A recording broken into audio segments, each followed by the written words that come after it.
ಶ್ರೀ ಗಣೇಶಾಯ ನಮಃ. ಶ್ರೀ ಗುರುಭ್ಯೋ ನಮಃ. ಶ್ರೀ ಸರಸ್ವತ್ಯೈ ನಮಃ. ಶ್ರೀಮಾತ್ರೇ ನಮಃ.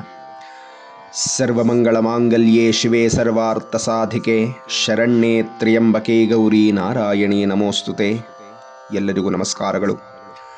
ಆತ್ಮೀಯರೇ, ದೇವಿ ಮಾಹಾತ್ಮೆ ಶ್ರವಣ ಯಜ್ಞದಲ್ಲಿ ಭಗವತಿಯ ಅನುಗ್ರಹದಿಂದ ಆರಂಭ ಮಾಡಿ ಈಗ ಮಂಗಳ ಘಟ್ಟವನ್ನು ತಲುಪಿದ್ದೇವೆ.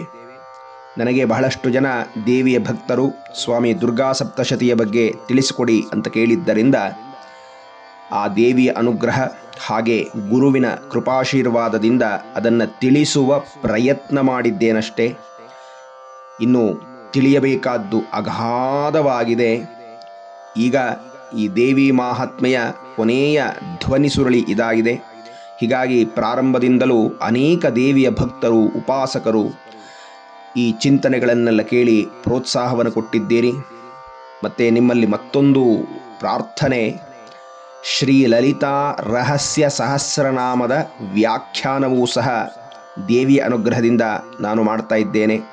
ಸರಿಸುಮಾರು 3.5 ವರ್ಷಗಳಿಂದ ಅದು ನಡೆಯುತ್ತಾ ಬರುತ್ತಿದ್ದು ಈಗ ಅದು ಕೊನೆಯ ಘಟ್ಟವನ್ನು ತಲುಪ್ತಾ ಇದೆ. ದಯಮಾಡಿ ತಾವೂ ಸಹ ಅದನ್ನು ಕೇಳಿ ನಿಮ್ಮ ಬಂಧು ಮಿತ್ರರಿಗೆ ಹಂಚಬೇಕು ಅಂತ ಹೇಳಿ ಪ್ರಾರ್ಥನೆ. ಇದಲ್ಲದೆ ಇನ್ನು ಅನೇಕ ದೇವತಾ ವಿಚಾರಗಳನ್ನು ಹಬ್ಬ ಹರಿದಿನಗಳ ಹಿನ್ನೆಲೆಯಲ್ಲಿ ಶಾಸ್ತ್ರೋಕ್ತವಾಗಿ ತಿಳಿಸುವಂಥ ಒಂದು ಪ್ರಯತ್ನವೂ ನಡೀತಾ ಇದೆ. ಹೀಗಾಗಿ ನಮ್ಮ ಭಾರತೀಯ ಸನಾತನ ವೈದಿಕ ಪರಂಪರೆಗೆ ಸಂಬಂಧವಾದ ವಿಚಾರಗಳು ಮನೆ ಮನೆಗೆ ತಲುಪಬೇಕು. ವಿಶೇಷವಾಗಿ ನಮ್ಮ ಭಾರತದ ಯುವ ಜನತೆ ನಮ್ಮ ಧರ್ಮಾಚರಣೆಯ ಬಗ್ಗೆ ಆಸಕ್ತರಾಗಿರಬೇಕು, ಅಸಡ್ಡೆ ತೋರಬಾರದು. ನಮ್ಮ ಮನೆಗಳಲ್ಲಿ ನಾವು ಸನಾತನ ಧರ್ಮವನ್ನು ಅನುಸರಣೆ ಮಾಡುತ್ತಾ ಬದುಕುವಂಥ ಸುಸಂಸ್ಕೃತರಾಗಬೇಕು. ನಮ್ಮ ದೇಶದ ಉತ್ತಮ ಸುಸಂಸ್ಕೃತ ರಾಯಭಾರಿಗಳಾಗಬೇಕು ಅನ್ನುವಂಥದ್ದು ಅರಿಕೆ. ಇಷ್ಟು ಅರಿಕೆಯೊಂದಿಗೆ ಈಗ ದೇವಿ ಮಾಹಾತ್ಮೆಯ ಕೊನೆಯ ಅಧ್ಯಾಯ, ಅದನ್ನು ಆರಂಭವನ್ನು ಮಾಡೋಣ. ಜಗನ್ಮಾತೆಯ ಮಾಹಾತ್ಮೆಯನ್ನು ಸುಮೇಧ ಮಹರ್ಷಿಗಳು ಸುರಥಾ ಸಮಾಧಿಯರು ಕೇಳಿದ್ದರಿಂದ ಆ 3 ಚರಿತ್ರೆಗಳನ್ನು ವಿಸ್ತಾರವಾಗಿ ಹೇಳಿದರು. ಕೊನೆಗೆ ಹೇಳ್ತಾ ಇದ್ದಾರೆ, ಆ ದೇವಿಯು ಇಡೀ ವಿಶ್ವವನ್ನು ಧಾರಣೆ ಮಾಡಿದ್ದಾಳೆ. ವಿದ್ಯಾ ತಥೈವ ಕ್ರಿಯತೆ ಭಗವದ್ವಿಷ್ಣು ಮಾಯೆಯ ತಯಾ ತ್ವೇಶ್ವೈಶ್ಯಶ್ಚ ತಥೈವಾನ್ಯೇ ವಿವೇಕಿನಃ. ಭಗವಂತನಾದ ಮಹಾವಿಷ್ಣುವಿನ ಮಾಯೆಯಿಂದಲೇ ನಮಗೆ ತತ್ವವು, ವಿವೇಕವು ಉಂಟಾಗತ್ತೆ. ಮತ್ತು ಅವಳಿಂದಲೇ ರಾಜ, ವೈಶ್ಯ ನೀವಿಬ್ಬರೂ, ಅಷ್ಟು ಮಾತ್ರವಲ್ಲ ಇಡೀ ಸೃಷ್ಟಿ ಸಮಸ್ತರೂ ಸಹ ಮೋಹಕ್ಕೆ ಒಳಗಾಗ್ತಾರೆ. ಅಂದರೆ ಆ ಮಹಾಮಾಯೆಯ ಪ್ರಭಾವದಿಂದಲೇ. ಮೋಹ್ಯಂತೆ ಮೋಹಿತಾಶ್ಚೈವ ಮೋಹಮೇಷ್ಯಂತಿ ಚಾಪರೆ ತಾಂ ಉಪೈಹಿ ಮಹಾರಾಜ ಶರಣಂ ಪರಮೇಶ್ವರೀಂ ಆರಾಧಿತಾ ಸೈವ ನೃಣಾಂ ಭೋಗ ಸ್ವರ್ಗಾಪವರ್ಗದ. ರಾಜ, ನೀವು ಮಾತ್ರವಲ್ಲ, ಆ ಮಹಾಮಾಯೆಯಿಂದ ಉಂಟಾಗಬಹುದಾದ ಮೋಹದ ಪ್ರಭಾವಕ್ಕೆ ಹಿಂದೆಯೂ ಅನೇಕ ಮಂದಿ ಸಿಲುಕಿದ್ದರು, ಈಗಲೂ ಸಿಲುಕುತ್ತಿದ್ದಾರೆ. ಮುಂದೆಯೂ ಸಹ ಲೆಕ್ಕವಿಲ್ಲದಷ್ಟು ಜೀವರಾಶಿಗಳು ಈ ಮೋಹದ ಬಲೆಗೆ ಸಿಲುಕಿ ಜನ್ಮ ಮರಣಗಳ ಪರಂಪರೆಯಲ್ಲೇ ತಿರುಗ್ತಾ ಇರ್ತಾರೆ. ಹೀಗಾಗಿ ನೀನು ಮೋಹದ ಬಲೆಯಲ್ಲಿ ಸಿಲುಕಿದ್ದವನಾದ್ದರಿಂದ ಆ ಮಹಾಮಾಯೆಯನ್ನೇ ಪ್ರಾರ್ಥನೆ ಮಾಡು. ಆಕೆ ಅನುಗ್ರಹವಾಯಿತು ಅಂತಂದರೆ ನಿನಗೆ ಈ ಮೋಹದ ಪಾಶವನ್ನು ಜಗನ್ಮಾತೆ ಹರಿದು ಉದ್ಧಾರ ಮಾಡ್ತಾಳೆ. ನಿನ್ನ ಎಲ್ಲ ವಿಧವಾದ ಅಭೀಷ್ಟಗಳನ್ನು ಆಕೆ ಅನುಗ್ರಹಿಸ್ತಾಳೆ. ಕೇವಲ ಭೂಲೋಕದ ಭೋಗವಲ್ಲದೆ ಸ್ವರ್ಗವನ್ನೂ ಅಪವರ್ಗ ಎನಿಸಿದಂಥ ಮೋಕ್ಷವನ್ನೂ ಕರುಣಿಸುವಂಥ ಕರುಣಾಸ್ವರೂಪಳಾಗಿದ್ದಾಳೆ ಅಂತ ಸುಮೇಧ ಮಹರ್ಷಿಗಳು ಹೇಳ್ತಾರೆ. ಈ ಕಥೆಯನ್ನು ಮಾರ್ಕಂಡೇಯ ಮಹಾಮುನಿಗಳು ತಮ್ಮ ಶಿಷ್ಯನಾದ ಕೌಷ್ಟಿಕಿಗೆ ಹೇಳ್ತಾ ಇದ್ದಾರೆ ಅನ್ನುವುದನ್ನು ನಾನು ಪ್ರಾರಂಭದಲ್ಲೇ ಹೇಳಿದ್ದೆ.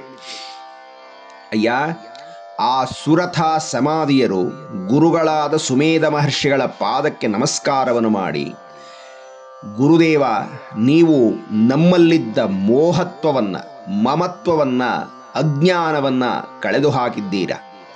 ಈಗ ನಮಗೆ ಆ ದೇವಿಯ ಅನುಗ್ರಹದ ಮಾರ್ಗವನ್ನು ತಿಳಿಸಿ, ಯಾವ ರೀತಿ ಉಪಾಸನೆ ಮಾಡಿದರೆ ಆ ದೇವಿ ನಮಗೆ ಪ್ರತ್ಯಕ್ಷಳಾಗಿ ನಮಗೆ ಅನುಗ್ರಹ ಮಾಡುತ್ತಾಳೆ ಅನ್ನುವುದ ಮಾರ್ಗದರ್ಶನವನ್ನು ತಿಳಿಸಿ ಅಂತ ಕೇಳಿಕೊಂಡಾಗ ಸುಮೇಧ ಮಹರ್ಷಿಗಳು ಅವರಿಗೆ ಮಂತ್ರ ದೀಕ್ಷೆಯನ್ನು ಕೊಡ್ತಾರೆ, ತಪೋ ಮಾರ್ಗವನ್ನು ಹೇಳಿಕೊಡ್ತಾರೆ, ಸಾಧನೆ ಹೀಗಿರಬೇಕು ಅನ್ನುವುದನ್ನೆಲ್ಲ ಹೇಳಿಕೊಡ್ತಾರೆ. ಆಗ ರಾಜನು ವೈಶ್ಯನು ಗುರುಗಳಾದಂಥ ಸುಮೇಧ ಮಹರ್ಷಿಗಳಿಗೆ ವಂದಿಸಿ ಅವರ ಅನುಮತಿಯನ್ನು ಪಡೆದು ನದೀ ದಡಕ್ಕೆ ಬಂದು ಒಂದು ದೇವಿಯ ವಿಗ್ರಹವನ್ನು ಸ್ಥಾಪನೆ ಮಾಡಿ ಪ್ರಾರಂಭ ಮಾಡುತ್ತಾರೆ ತಪಸ್ಸನ್ನ, ಪೂಜೆಯನ್ನ, ಆರಾಧನೆಯನ್ನ. ತೌ ತಸ್ಮಿನ್ ಪುಲೀನೇ ದೇವ್ಯಾ ಕೃತ್ವಾ ಮೂರ್ತಿಂ ಮಹೀಂ ಮಹೀಂ ಅಂತ, ಅಂದರೆ ಮಣ್ಣಿನ ಮೂರ್ತಿಯನ್ನು ಪ್ರತಿಷ್ಠಾಪನೆ ಮಾಡಿ ಆ ದೇವಿಯನ್ನು ಪ್ರತಿನಿತ್ಯ ನಿಯಮಬದ್ಧರಾಗಿ ದೇವಿಯಲ್ಲಿಯೇ ಮನಸ್ಸನ್ನಿಟ್ಟು ಏಕಾಗ್ರಚಿತ್ತದಿಂದ ಆರಾಧನೆ ಮಾಡ್ತಾ ಇದ್ದಾರೆ. ಕ್ರಮವಾಗಿ ಆಹಾರವನ್ನು ತ್ಯಜಿಸ್ತಾ ನವಾರಣ ಮಂತ್ರವನ್ನು ಜಪಿಸ್ತಾ ಸ್ಥಾಣುವಿನಂತೆ ತಪಸ್ಸನ್ನು ಆಚರಣೆ ಮಾಡ್ತಾ ಇದ್ದಾರೆ. ಹೀಗೆ ಸುರಥ ಸಮಾಧಿಯರಿಬ್ಬರೂ ಸಹ 3 ವರ್ಷಗಳ ಕಾಲ ಸತತವಾಗಿ ಕಠಿಣವಾದ ತಪಸ್ಸನ್ನು ಮಾಡಿದರು ಅಂತ. ಇಂತಹ ಭಕ್ತರ ತಪಸ್ಸಿಗೆ ಒಲಿದಂಥ ಆ ದೇವಿ ಪರಿತುಷ್ಟ ಜಗದ್ಧಾತ್ರಿ ಪ್ರತ್ಯಕ್ಷಂ ಪ್ರಾಹಚಂಡಿಕಾ. ಇಂತಹ ಚಂಡಿಕೆಯು ಸಂತುಷ್ಟ ಚಿತ್ತಳಾಗಿ ಪ್ರತ್ಯಕ್ಷಳಾಗಿ, ಎಲೈರಾಜ ವೈಶ್ಯನೇ, ಯತ್ ಪ್ರಾರ್ಥ್ಯತೆ ತ್ವಯಾ ಭೂಪ ತ್ವಯಾ ಚ ಕುಲನಂದನ ಪತ್ತಸ್ತತ್ ಪ್ರಾಪ್ಯತಾಂ ಸರ್ವಂ ಪರಿತುಷ್ಟ ದದಾಮಿ ತತ್. ಇದೋ ನಾನು ಬಂದಿದ್ದೇನೆ, ನಿಮ್ಮ ಇಷ್ಟಾರ್ಥಗಳೇನು ಅಂತ ಕೇಳಿರಿ ಅಂತ ಜಗನ್ಮಾತೆ ಹೇಳ್ತಾಳೆ. ಆಗ ಸುರಥ ಪ್ರಾರ್ಥನೆ ಮಾಡ್ತಾನೆ, ತಥೋವವ್ರೇ ನೃಪೋ ರಾಜ್ಯಂ ಅವಿಭ್ರಂಶನ್ಯ ಜನ್ಮನಿ ಅತ್ರೈವ ಚ ನಿಜಂ ರಾಜ್ಯಂ ಹತಶತ್ರುಂ ಬಲಂ ಬಲಾತ್. ಸುರತ ಕೇಳಿಕೊಂಡ, ಹೇ ಜಗನ್ಮಾತೆಯೇ, ಈ ಜನ್ಮದಲ್ಲಿ ಕೈಬಿಟ್ಟು ಹೋಗಿದ್ದ ನನ್ನ ರಾಜ್ಯವನ್ನು ಶತ್ರುಗಳಿಂದ ಮತ್ತೆ ನಾನು ಜಯಿಸಿ ಪಡೆಯುವಂತಾಗಬೇಕು. ಅಷ್ಟು ಮಾತ್ರವಲ್ಲ, ಈ ರಾಜ್ಯವು ಎಂದೂ ಸಹ ನನ್ನ ಕೈಬಿಟ್ಟು ಹೋಗದಂತೆ ನನ್ನನ್ನು ಅನುಗ್ರಹಿಸು ಮತ್ತು ನಾನು, ನನ್ನ ರಾಜ್ಯ, ನನ್ನ ಪ್ರಜೆಗಳು ಧರ್ಮದಿಂದ ಸುಖವಾಗಿ ಜೀವಿಸುವಂತೆ ಅನುಗ್ರಹ ಮಾಡಮ್ಮ ಅಂತ ಕೇಳ್ತಾ ಇದ್ದಾರೆ. ನೋಡಿ, ಮಹಾರಾಜ ಜಗನ್ಮಾತೆಯಲ್ಲಿ ಬಹಳ ಅದ್ಭುತವಾದಂಥ ವರವನ್ನು ಕೇಳಿದ್ದಾನೆ. ಅಮ್ಮ, ನಾನು ನನ್ನ ಪ್ರಜೆಗಳು ಧರ್ಮದಿಂದ ಜೀವನ ಮಾಡುವಂತೆ ಅನುಗ್ರಹಿಸು. ಧರ್ಮ, ದೇವಿ ಏನನ್ನು ನೋಡ್ತಾಳೆ ನಮ್ಮನ್ನು ಅನುಗ್ರಹಿಸಲಿಕ್ಕೆ ಅಂದರೆ ನಮ್ಮಲ್ಲಿ ಧರ್ಮವಿದೆಯೋ ಅಂತ ನೋಡ್ತಾಳೆ. ಕೃಷ್ಣ ಯಾಕಾಗಿ ಪಾಂಡವರ ಕಡೆ ಇದ್ದ ಅಂದರೆ ಅವರಲ್ಲಿ ಧರ್ಮವಿತ್ತು. ಧರ್ಮವಿದ್ದ ಕಡೆ ಕೃಷ್ಣ ಇರ್ತಾನೆ, ಕೃಷ್ಣ ಇದ್ದ ಕಡೆ ಜಯ ಇದ್ದೇ ಇರುತ್ತೆ. ಹಾಗಾಗಿ ದೇವಿಯಲ್ಲಿ ನಾವು ಪ್ರಾರ್ಥನೆ ಮಾಡಿಕೊಳ್ಳಬೇಕಾದರೆ ನಮಗೆ ಇರಬೇಕಾದ ಅರ್ಹತೆ ಏನಪ್ಪ ಅಂದರೆ ಧರ್ಮ, ಧರ್ಮದ ನಡೆ ಅದಿತ್ತು ಅಂದರೆ ದೇವಿ ಸಂಪೂರ್ಣವಾಗಿ ಅನುಗ್ರಹ ಮಾಡ್ತಾಳೆ. ಇನ್ನು ಆ ಜಗನ್ಮಾತೆಯಲ್ಲಿ ವೈಶ್ಯ ಹೀಗೆ ಪ್ರಾರ್ಥನೆ ಮಾಡ್ತಾನೆ, ಸೋಪಿ ವೈಶ್ಯಸ್ತತೋ ಜ್ಞಾನಂ ವವ್ರೇ ನಿರ್ವಿಣ್ಣಮಾನಸಃ. ಹೇ ಭಗವತಿಯೇ, ನಾನು ನನ್ನದು ಅನ್ನುವಂಥ ಅಭಿಮಾನದ ಸಂಘವನ್ನು ಹೋಗಲಾಡಿಸುವಂಥ ತತ್ವಜ್ಞಾನವನ್ನು ಕೊಡು. ಇನ್ನು ಈ ಲೌಕಿಕವಾದ ಸಂಘವು ನನಗೆ ಸಾಕಾಗಿದೆ ಜಗನ್ಮಾತೆ, ನಿನ್ನನ್ನು ಸೇರುವಂತಹ ಮುಕ್ತಿಯನ್ನು ದಯಪಾಲಿಸಮ್ಮ ಅಂತ ಪ್ರಾರ್ಥನೆ ಮಾಡ್ತಾನೆ. ಜಗನ್ಮಾತೆ ಇಬ್ಬರ ಕೋರಿಕೆಯನ್ನೂ ಕೇಳಿ ದೇವಿ ಸುರಥನಿಗೆ ಈ ಮಾತನ್ನು ಹೇಳ್ತಾಳೆ. ಮೊದಲು, ಸ್ವಲ್ಪೈರಹೋಭಿನೃಪತೆ ಸ್ವಂ ರಾಜ್ಯಂ ಪ್ರಾಪ್ಸ್ಯಸೆ ಭವಾನ್ ಹತ್ವಾ ರಿಪೂನ ಸ್ಖಲಿತಂ ತವ ತತ್ರ ಭವಿಷ್ಯತಿ. ಹೇ ರಾಜ, ಇನ್ನು ಕೆಲವೇ ದಿನಗಳಲ್ಲಿ ಶತ್ರುಗಳನ್ನು ಕೊಂದು ನಿನ್ನ ರಾಜ್ಯವನ್ನು ನೀನು ಪಡೆಯುವೆ. ಮತ್ತೆ ಅದು ನಿನ್ನಿಂದ ಯಾವ ಕಾರಣದಿಂದಲೂ ಬಿಟ್ಟು ಹೋಗುವುದಿಲ್ಲ. ನೀನು ದೀರ್ಘವಾದ ಆಯುಷ್ಯನ್ನು ಹೊಂದಿ ಸುಖೋಪಭೋಗಗಳಿಂದ ಧರ್ಮಯುಕ್ತವಾದ ಜೀವನವನ್ನು ನಡೆಸ್ತೀಯ. ಗತಿಸಿದ ನಂತರ ಮೃತಶ್ಚ ಭೂಯ ಸಂಪ್ರಾಪ್ಯ ಜನ್ಮದೇವಾದ್ ವಿವಸ್ವತಃ. ನೀನು ಗತಿಸಿದ ಮೇಲೆ ಮುಂದಿನ ಜನ್ಮದಲ್ಲಿ ಸೂರ್ಯನ ಮಗನಾಗಿ ಹುಟ್ಟಿ ಬರುವೆ. ಆಗ ನೀನು ಸಾವರ್ಣಿಕೋ ನಾಮ ಮನುರ್ಭವಾನ್ ಭುವಿ ಭವಿಷ್ಯತಿ. ಆಗ ನೀನು ಸೂರ್ಯನ ಮಗನಾಗಿ ಹುಟ್ಟಿ ಬಂದಾಗ ಸಾವರ್ಣಿ ಅನ್ನುವ ಹೆಸರನ್ನು ನೀನು ಪಡೆಯುತ್ತೀಯ. ನೀನು 8ನೆಯ ಮನ್ವಂತರದ ಅಧಿಪತಿಯಾಗುವೆ ಅಂತ ಜಗನ್ಮಾತೆ ಅನುಗ್ರಹ ಮಾಡ್ತಾ ಇದ್ದಾಳೆ. ನೋಡಿ, ಕೇಳಿದ್ದು ಪುಟ್ಟದಾದವರ, ನನಗೆ ಮತ್ತೆ ರಾಜ್ಯವನ್ನು ಕೊಟ್ಬಿಡಮ್ಮ, ನಾನು ರಾಜ್ಯವನ್ನು ಧರ್ಮದಿಂದ ಪರಿಪಾಲನೆ ಮಾಡಿಕೊಂಡಿರ್ತೇನೆ ಅಂತ.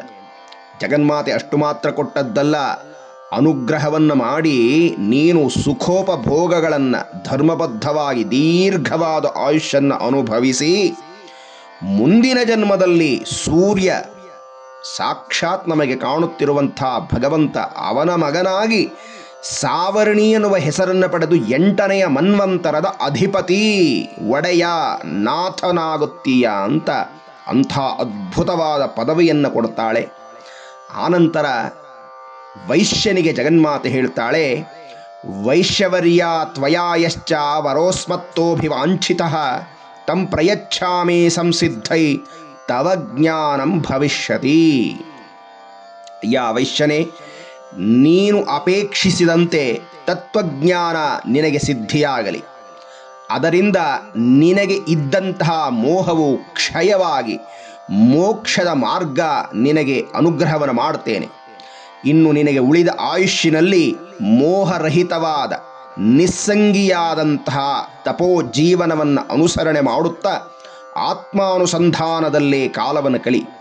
ನೀನು ಶರೀರ ತ್ಯಾಗ ಮಾಡಿದ ನಂತರ ನನ್ನಲ್ಲಿ ಐಕ್ಯವನ್ನು ಹೊಂದುವೆ ಅಂತ ಹೇಳಿ ಜಗನ್ಮಾತೆ ಅಂತರ್ಧಾನಳಾಗ್ತಾಳೆ. ಆತ್ಮೀಯರೇ, ಇಲ್ಲಿ ನಾವು ತಿಳಿಯಬೇಕಾದ ಒಂದು ಪ್ರಧಾನವಾದ ವಿಚಾರವಿದೆ. ಸಾಧಕರು ಇಬ್ಬರು, ಸುರಥ ಸಮಾಧಿ. ಈ ಇಬ್ಬರಿಗೆ ಗುರುಗಳು ಒಬ್ಬರೇ, ಅವರೇ ಸುಮೇಧ. ಸಾಧನೆಯೂ ಒಂದೇ, ಇಬ್ಬರೂ ಒಂದೇ ದೇವಿಯ ಉಪಾಸನೆಯನ್ನು ಮಾಡಿದ್ದಾರೆ. ಏಕಕಾಲದಲ್ಲಿ ದೇವಿ ಇಬ್ಬರಿಗೂ ಪ್ರತ್ಯಕ್ಷಳಾಗಿದ್ದಾಳೆ. ವರಗಳನ್ನು ಕೇಳು ಅಂತ ಹೇಳಿದ್ದಾಳೆ. ಆದರೆ ಇಬ್ಬರೂ ಒಂದೇ ತರಹದ ವರವನ್ನು ಕೇಳಲಿಲ್ಲ. ರಾಜನಿಗೆ ರಾಜ್ಯ ಬೇಕಾಗಿತ್ತು, ವೈಶ್ಯನಿಗೆ ಮೋಕ್ಷ ಬೇಕಾಗಿತ್ತು. ಇದರಿಂದ ತಿಳಿಯಬೇಕಾದ ವಿಚಾರ ಏನಪ್ಪ ಅಂದರೆ, ರಾಜ್ಯವು ಇಹಕ್ಕೆ ಸಂಬಂಧಪಟ್ಟಿದ್ದು, ಮೋಕ್ಷವು ಪರಕ್ಕೆ ಸಂಬಂಧಪಟ್ಟಿದ್ದು ಅಂತ. ಹೀಗಾಗಿ ದೇವಿ ಮಾಹಾತ್ಮೆಯ ಪಾರಾಯಣದ ಫಲ ಏನಪ್ಪ ಅಂದರೆ, ಆ ಜಗನ್ಮಾತೆಯ ಆರಾಧನೆ, ಮಂತ್ರ ಸಾಧನೆ ಇದೆರಡೂ ಸಹ ನಮಗೆ ಇಹ ಪರ ಭೋಗ ಮೋಕ್ಷಗಳನ್ನು ಕೊಡುವಂಥದ್ದು. ಭುಕ್ತಿ ಮುಕ್ತಿ ಪ್ರದಾಯಿನಿ ಅಂತ ಜಗನ್ಮಾತೆಗೆ ಆ ಕಾರಣದಿಂದಲೇ ಕರೆದಿದ್ದಾರೆ ಅಂತ. ಇನ್ನು ಈ ಮೂರೂ ನಾಮಗಳಲ್ಲಿರಬಹುದಾದ ಪರಮಾರ್ಥವನ್ನು ಗಮನಿಸಿ ಎಷ್ಟು ಅದ್ಭುತವಾದ ಚಿಂತನೆಯನ್ನು ನಮಗೆ ದೇವಿಯ ಉಪಾಸಕರು ಹೇಳಿದ್ದಾರೆ ಅನ್ನುವುದನ್ನು ನೋಡಿ. ಈ 3 ಜನದ ಪಾತ್ರದ ಹೆಸರು ಸುಮೇಧ, ಸುರಥ, ಸಮಾಧಿ.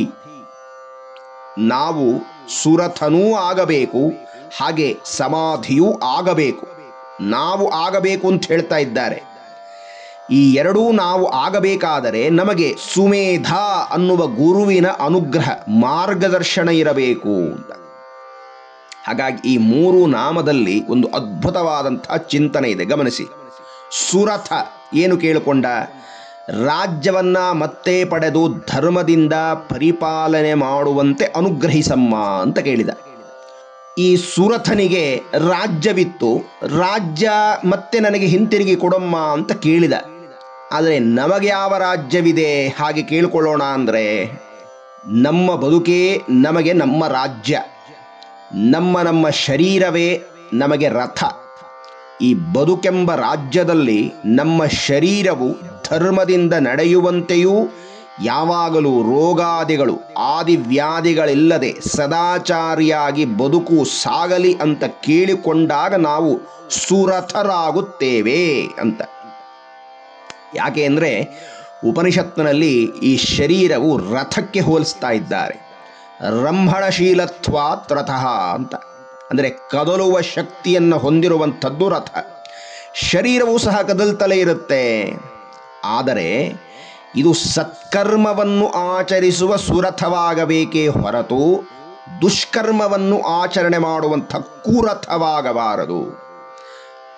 ಕಠೋಪನಿಷತ್ತಿನಲ್ಲಿ ಈ ಮಾತಿದೆ, ಆತ್ಮಾನಂ ರಥಿನಂ ವಿದ್ಧಿ ಶರೀರಂ ರಥಮೇವತು. ಇಲ್ಲಿ ಹೇಳಿದ್ದಾರೆ ನೋಡಿ, ಯಮಧರ್ಮ ಹೇಳುವ ಮಾತು, ಶರೀರಂ ರಥಮೇವತು, ಈ ಶರೀರವನ್ನ ರಥ ಅಂತ ತಿಳಿಯಿರಿ, ಇದು ಸುರಥವಾಗಬೇಕು ಅಂತಲೇ ಹೇಳ್ತಾ ಇರೋದು. ಬುದ್ಧಿಂತು ಸಾರಥಿಂ ವಿದ್ಧಿ ಮನಃ ಪ್ರಗ್ರಹಮೇವಚ ಇಂದ್ರಿಯಾಣಿ ಹಯಾನ್ಯಾಹುಹು. ನಮ್ಮ ಶರೀರವೆಂಬ ರಥದಲ್ಲಿ ಕುಳಿತಿರುವಂಥ ರಥಿಕ ಅಂದರೆ ಯಜಮಾನ ಯಾರು ಅಂದರೆ ಅವನೇ ಆತ್ಮ. ಆ ಆತ್ಮವೇ ಜಗನ್ಮಾತೆ. ಈ ರಥಕ್ಕೆ ಸಾರಥಿ ಯಾರಯ್ಯ ಅಂದರೆ ಬುದ್ಧಿ. ಈ ರಥದ ಇಂದ್ರಿಯಗಳೇ ಕುದುರೆಗಳು, ಪಂಚೇಂದ್ರಿಯಗಳು, ಕಣ್ಣು, ಮೂಗು, ಕಿವಿ, ನಾಲಿಗೆ, ಚರ್ಮ. ಇದೇ ನಮ್ಮ ಶರೀರಕ್ಕೆ ಕುದುರೆಗಳಾಗಿದೆ ಅಂತ. ಈ ಬುದ್ಧಿಯು, ಸಾರಥಿಯಾದ ಬುದ್ಧಿಯು ಕೈನಲ್ಲಿ ಲಗಾಮನ್ನು ಹಿಡಿದಿದೆಯಂತೆ. ಆ ಲಗಾಮ ಯಾವುದಯ್ಯ ಅಂದರೆ ಮನಸ್ಸು. ಮನಃ ಪ್ರಗ್ರಹಮೇವಚ ಅಂತ. ಹಾಗಾಗಿ ಇಂತಹ ಶರೀರವೆಂಬ ರಥವನ್ನು ಧರ್ಮಬದ್ಧವಾಗಿ ನಡೆಸಿಕೊಂಡು ಹೋಗಬೇಕು. ಆಗ ಮಾತ್ರ ಈ ಶರೀರ ಸುರಥವಾಗುತ್ತೆ. ಆಗ ಅಮ್ಮನ ಅನುಗ್ರಹವು ಈ ಶರೀರವೆಂಬ ಸುರಥಕ್ಕೆ ಆಗಿ ಸುಖವಾಗಿ ಪಾಲಿಸುವಂತ ಅನುಗ್ರಹ ಮಾಡ್ತಾಳೆ. ಇನ್ನು ಸಮಾಧಿ, ನಮ್ಮ ಬುದ್ಧಿ ಸಮಾಧಿ ಆಗಬೇಕು. ಸಮಾಧಿ ಅಂತಂದರೆ ಶಾಂತ ಸ್ಥಿತಿ ಅಂತ ಒಂದು, ಎರಡನೆಯದ್ದು ಸಮ ಬುದ್ಧಿ ಅಂತ. ನೋಡಿ, ಸಮಾಧಿ ಅನ್ನುವುದರಲ್ಲೇ ಧಿ ಅಂತಿದೆ. ಧಿ ಅಂದರೆ ಬುದ್ಧಿ ಅಂತ. ಧಿಯೋ ಯೋ ನಃ ಪ್ರಚೋದಯಾತ್. ನಮ್ಮ ಬುದ್ಧಿಯು ಸಮತ್ವದಿಂದ ಕೂಡಿರಲಿ. ಅಂದರೆ ನಾವು ಸುರಥರಾಗಿ ಬಾಳುವಾಗ, ಅಂದರೆ ಧರ್ಮದಿಂದ ಬಾಳುವಾಗ ಸುಖವೂ ಬರುತ್ತೆ, ದುಃಖವೂ ಬರುತ್ತೆ, ಲಾಭವೂ ಆಗತ್ತೆ, ನಷ್ಟವೂ ಆಗತ್ತೆ, ಜಯವೂ ಸಿಗುತ್ತೆ, ಅಪಜಯವೂ ಆಗತ್ತೆ, ಶೀತವೂ ಆಗತ್ತೆ, ಉಷ್ಣವೂ ಆಗತ್ತೆ. ಹೀಗೆ ಅನೇಕ ದ್ವಂದ್ವ ಪರಂಪರೆಗಳಿಂದ ನಮ್ಮ ಬದುಕು ಅನ್ನುವ ದಾರಿ ಕೂಡಿರುತ್ತೆ. ಈ ದ್ವಂದ್ವಗಳು ಬಂದಾಗ ನಾವು ವಿಚಲಿತರಾಗದೆ ಜ್ಞಾನದಿಂದ ನಮ್ಮ ಬುದ್ಧಿಯನ್ನ ಸಮತ್ವಂ ಯೋಗ ಮುಚ್ಯತೆ ಅಂತ ಕೃಷ್ಣ ಭಗವಂತ ಹೇಳಿದಂತೆ ಈ ದ್ವಂದ್ವಗಳಲ್ಲಿ ನಾವು ಸಮತ್ವವನ್ನು ಹೊಂದಿರಬೇಕು. ಆ ಸಮತ್ವ ನಮಗೆ ಸಿದ್ಧಿಯಾದಾಗ ನಾವು ಸಮಾಧಿಯಾಗುತ್ತೇವೆ ಅಂತ. ಇದೇ ಕೃಷ್ಣನು ಹೇಳುವಂತಹ ಸ್ಥಿತಪ್ರಜ್ಞ ಸ್ಥಿತಿ, ದ್ವಂದ್ವಾತೀತ ಸ್ಥಿತಿ ತುಂಬ ಕಷ್ಟ. ಇದು ಲಭ್ಯವಾಗಬೇಕು ಅಂದರೆ ಮಹಾತ್ಮರಿಗೆ ಮಾತ್ರ ಸಾಧ್ಯ. ಯಾವಾಗ ಇಂತಹ ದ್ವಂದ್ವಗಳನ್ನು ನಾವು ಜೀವನದಲ್ಲಿ ಸಮವಾಗಿ ಸ್ವೀಕಾರ ಮಾಡ್ತಾ ಹೋಗ್ತೇವೆಯೋ ಆಗ ಜಗನ್ಮಾತೆ ನಮಗೆ ಮೋಕ್ಷವನ್ನು ಅನುಗ್ರಹ ಮಾಡುತ್ತಾಳೆ. ಈ ಗುಣಗಳು ನಮಗೆ ಬರಬೇಕು ಅಂತಾದರೆ ಸುಮೇಧ ಅನ್ನುವ ಗುರುವಿನ ಮಾರ್ಗದರ್ಶನ ಅನುಗ್ರಹ ಇರಲೇಬೇಕು ಅಂತ. ಸು ಅಂದರೆ ಸರ್ವಶ್ರೇಷ್ಠವಾದ, ಮೇಧ ಅಂದರೆ ಜ್ಞಾನ ಅಂತ. ಯಾವುದು ಸರ್ವಶ್ರೇಷ್ಠವಾದ ಜ್ಞಾನ ಅಂದರೆ ಭಗವತಿಯ ಜ್ಞಾನ ಬಿಟ್ಟರೆ ಉಳಿದೆಲ್ಲವೂ ಸಹ ಅಪ್ರಯೋಜಕವಾದ ಜ್ಞಾನ. ಕೇವಲ ಭುಕ್ತಯೇ ನತು ಮುಕ್ತಯೇ. ಬ್ರಹ್ಮಜ್ಞಾನವೇ ಶ್ರೇಷ್ಠವಾದದ್ದು ಅಂತ. ಹಾಗಾಗಿ ಆ ಜ್ಞಾನವನ್ನು ತಿಳಿದವರು, ಅನುಭವವನ್ನು ಹೊಂದಿರುವವರು ಮಾತ್ರ ನಮಗೆ ಮಾರ್ಗದರ್ಶನ ಮಾಡಬಲ್ಲರು. ಅವರೇ ಸುಮೇಧ ಮಹರ್ಷಿಗಳು. ಅವರ ಮಾರ್ಗದರ್ಶನದಲ್ಲಿ ನಾವು ನಮ್ಮ ಜೀವನವನ್ನು, ನಮ್ಮ ಬದುಕಿನ ದಾರಿಯಲ್ಲಿ ಸುರಥವಾಗಿ ನಮ್ಮ ಶರೀರವನ್ನು ನಡೆಸ್ತಾ ಆ ಮಾರ್ಗದಲ್ಲಿ ಬರಬಹುದಾದ ದ್ವಂದ್ವಗಳು ಅನ್ನುವಂಥ ಈ ಎಲ್ಲವನ್ನ ನಾವು ಸಮಬುದ್ಧಿಯಿಂದ ಸ್ವೀಕಾರ ಮಾಡುತ್ತಾ ನಮ್ಮ ಜೀವನವನ್ನು ಮೋಕ್ಷದ ಕಡೆಗೆ, ಭಗವತಿಯ ಕಡೆಗೆ ಸಾಗಿಸಬೇಕು. ಆಗಲೇ ನಮ್ಮ ಈ ಜನ್ಮದ ಸಾರ್ಥಕವಾಗುತ್ತೆ ಅನ್ನುವಂಥ ವಿಚಾರವನ್ನು ನಾವು ತಿಳಿಯುತ್ತಾ, ಆತ್ಮೀಯರೇ, ಈ ಎಲ್ಲ ಕಥೆಯನ್ನು ಮಾರ್ಕಂಡೇಯ ಮಹರ್ಷಿಗಳು ಶಿಷ್ಯನಿಗೆ ಹೇಳಿದರು. ಅಯ್ಯ, ಈ ರೀತಿಯಾಗಿ 8ನೆಯ ಮನ್ವಂತರದ ಅಧಿಪತಿಯಾಗಿ ಸಾವರ್ಣಿ ಸ್ಥಾಪಿತನಾದ ದೇವಿಯ ಅನುಗ್ರಹದಿಂದ, ಗುರುವಿನ ಮಾರ್ಗದರ್ಶನದಿಂದ ದೇವಿಯನ್ನ ಒಲಿಸಿಕೊಂಡು ಸೂರ್ಯ ಜನ್ಮ ಸಮಾಸಾದ್ಯ ಸಾವರ್ಣಿರ್ ಭವಿತಾಮನುಹು, ಸೂರ್ಯನ ಮಗನಾಗಿ ಹುಟ್ಟಿ ಈ ಸುರಥನೇ ಸಾವರ್ಣಿ ಮನ್ವಂತರದ ಅಧಿಪತಿಯಾದ ಅನ್ನುವಂಥ ಆ ಕಥೆಯನ್ನು ಪೂರ್ಣ ಮಾಡುತ್ತಾರೆ. ಆತ್ಮೀಯರೇ, ಇಲ್ಲಿಗೆ ದೇವಿಯ ಅನುಗ್ರಹದಿಂದ, ಗುರುವಿನ ಕೃಪಾಶೀರ್ವಾದದಿಂದ ಇಷ್ಟು ಸುದೀರ್ಘವಾಗಿ ದೇವಿಯ ಮಾಹಾತ್ಮೆಯನ್ನು ಕೇಳುವ ಭಾಗ್ಯ ನಮ್ಮದಾಗಿತ್ತು. ಈ ಉಪನ್ಯಾಸ ಮಾಲೆಯಲ್ಲಿ ಹೇಳುವಂಥ ವಿಚಾರಗಳಲ್ಲಿ ಏನಾದರೂ ಲೋಪದೋಷಗಳಿದ್ದರೆ, ಅಕ್ಷರಸ್ಖಾಲಿತ್ಯವಿದ್ದರೆ ದಯಮಾಡಿ ಅದನ್ನು ತಾವು ಕ್ಷಮಿಸಬೇಕು ಅಂತ ಹೇಳಿ ಪ್ರಾರ್ಥನೆಯನ್ನು ಮಾಡುತ್ತಾ, ಪ್ರಸೀದ ಭಗವತ್ಯಂಬ ಪ್ರಸೀದ ಭಕ್ತವತ್ಸಲೆ ಪ್ರಸಾದಂ ಕುರುಮೇ ದೇವಿ ದುರ್ಗಾದೇವಿ ನಮೋಸ್ತುತೆ. ಓಂ ಶಾಂತಿ ಶಾಂತಿ ಶಾಂತಿ.